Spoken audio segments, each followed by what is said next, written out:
Ju referuat Elbasanit aty ku ju aderuat, ndoshta kjo mungesë korreksie nga zoti Berisha për përfshirë në lista ata që fituan primarët, një përfitim i mëhershëm i tij, solli dhe rezultatin që ishte një nga më të këqijt i këtyre viteve? Ai ka qenë humbje historike e Elbasanit dhe pa diskutim që do merrte humbje historike përsa kohë nuk ishte i përfaqësuar nga demokratët dhe nga zgjedhja e tyre. Këtu dua të kujtoj zotin Sula që ishte fituesi dëshira e demokratëve që ai ishte pjesë e parlamentit, por nuk ishte dëshira e leadershipit. Kanë qenë disa motivacione që Elbasani humbi, kanë qenë motivacione të ndryshme, një ndër më kryesoret mungesa e përfaqësimit, që do të thotë Cerriku, Belshi, Gramshi, Prenja, Silibrazhdi, nuk kishin përfaqësues. Ato kishin vetëm 2 nga Tirana dhe 3 ishin nga Elbasani. Pjesa tjetër pastaj flas për 5 që në listës mbyllur, se aty nuk u mora as 5 që listës mbyllur, morën vetëm 4. Kështu që duke pasur një mungesë përfaqësimi të listës, absolutisht do ishte ai rezultati. Unë e kisha parashikuar, e kisha thënë edhe në media dhe ashtu shkoi. Sepse nuk mund të kesh një rezultat mirë kur ti lën zonat e papërfaqësuara duke sjellur qokat për t'i futur në parlament pa punë. Meqense jemi akoma tek Elbasani, unë përmend edhe pak më parë takimin që zoti Saljani zhvilloi aty, të cilën zoti Berisha tha që e ka organizuar me ndihmën e Suel Çelës. Ju vetë ishit prezente. Sa qëndron kjo hipoteza apo është një alibi ndaj zotit Saljani, kjo e krijuar pikërisht nga zoti Berisha? Tani, unë kam qenë e vetmja femër në qarkun e Elbasanit që e kam denoncuar Suel Çelën me emër mbriemër nëpër televizione. Dhe pa diskutim kam qenë e vetmja që i kam dalë përballë. Dhe kur vjen puna, unë isha me Saljanin te ky organizimi në të cilin ai e bëri me demokratët e thjeshtë, ku unë kam marrë pjesë të organizimi, ku kam njoftuar njerëz që të vinë për organizimin e zotit Saljani, dhe është një akuzë e cila është pa baza.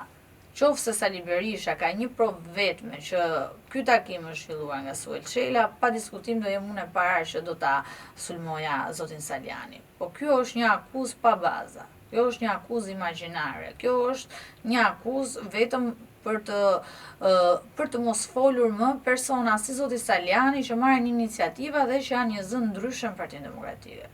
Dhe zoti Berisha ka taktik që kundërshtarin ta sulmoj, të shpiki derisa ta denigrojnë në publik. Por kjo nuk është e vërteta. Kjo është një interpretim që zoti Berisha kërkon t'i bënte foltorëve të Saljanit për t'i dhënë fund dhe për të shpikur atë termin që thashë që është vetë përjashtimi nga Partia Demokratike. Politika dhe në vende që kanë një demokraci të konsoliduar, ka parë që ka dhe kalime të postit partijak, në të rast kryetarit, nga kryetari tek fëmijët e tij. Kemi rastin e Amerikës me zotin Bush, ka një hipotezë së fundmi që në krye të Partisë Demokratike mund të vijë zonja Argita Maltezi. Sa do e dëmtonte apo do e forconte kjo Parti Demokratike?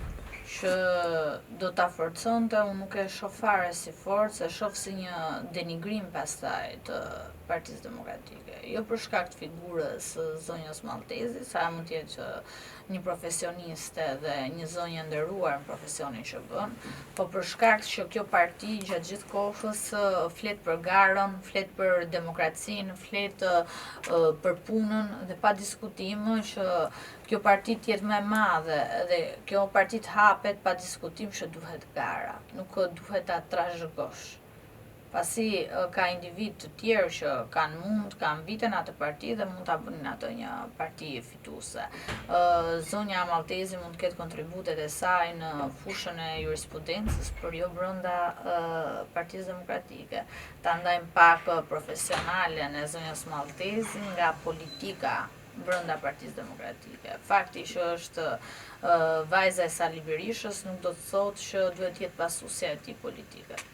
Sa të rëndësishme janë ndryshimet në reformën zgjedhore dhe ato territoriale, dy nga komisionet parlamentare që janë ngritur, por që opozita ka treguar që do përkujtojnë? për mua nuk kam fare rëndësi, pa shumë vullneti politik i politikanëve për të ndryshuar dhe për të bërë një klasë politike më të mirë, për të bërë shtet dhe jo për të ruajtur pushtet, e theksoj këtë se është shumë e rëndësishme, asnjë lloj reforme nuk ka rëndësi. Se u bë me senat, u bë pa senat, ose u bë me senat për të shtuar apo për të mbajtur X-in, Y-in dhe 6 vite të tjera. Është e rëndësishme që politikanët kuptojnë që në politik kanë hyrë për të shërbyer, nuk kanë hyrë për të pasuruar, nuk kanë hyrë për të bërë korrupsion masiv, kanë hyrë për të shërbyer qytetarëve. Dhe pa diskutim, thelbësorja është të bëjmë shtet, jo të ruajmë pushtet, se sot ne po ruajmë pushtet, nuk po bëjmë shtet. Se po të bënim shtet nuk do kishim këtë rezultat. Se SPAK-u po godet PS-n, po PD-ja pse po bie. Pse po e merr me vete?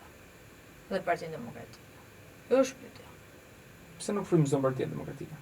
Po pikërisht, se ta thash, që të fitosh mbi kundërshtarin nuk duhet të kesh njëjtin standard me të.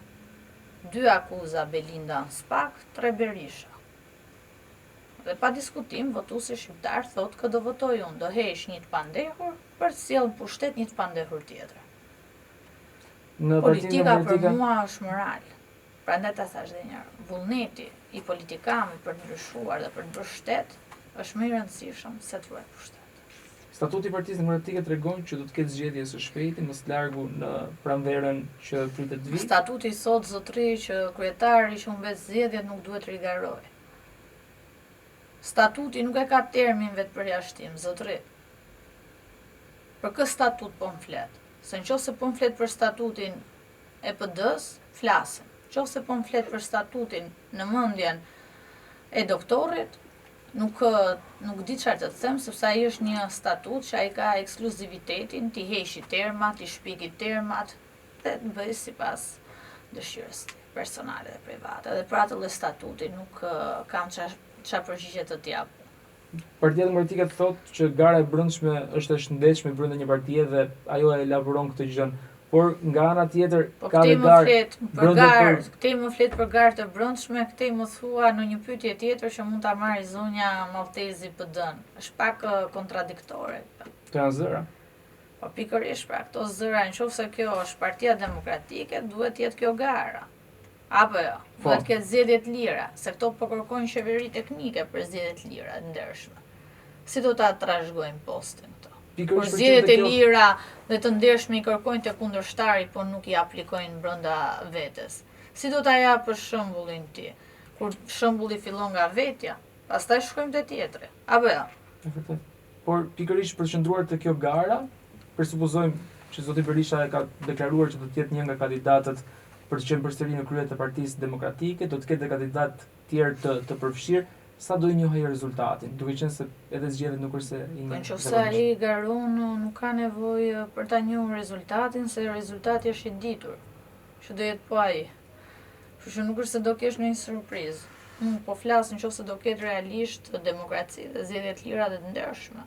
Po nuk mund të bësh zgjedhje të lira dhe të ndershme brenda një partie që nuk respekton statutin e vet. Se ti që kur e ke kandidat Sali Berishën, ke shkelur ligjin, ke shkel statutin e partisë. Ti humb respektin për institucionin e Partisë Demokratike. Pastaj mos priti garë edhe njohje rezultate, kur ti e nis kështu.